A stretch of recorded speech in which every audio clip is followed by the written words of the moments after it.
แล้วเนาะจุดสูงสุดของตาดเนาะว้าวน้ำไหล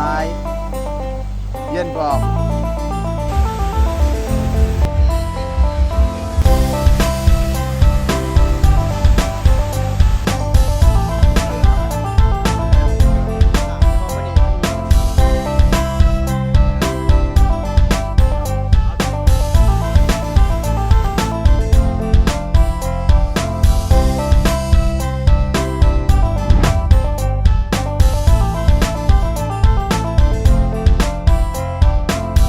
สบายดีเนาะ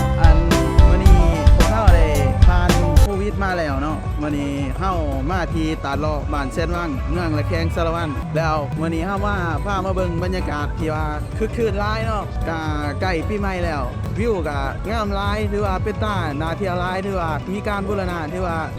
ประมาณอยู่เมืองนี้ก็เป็นทาง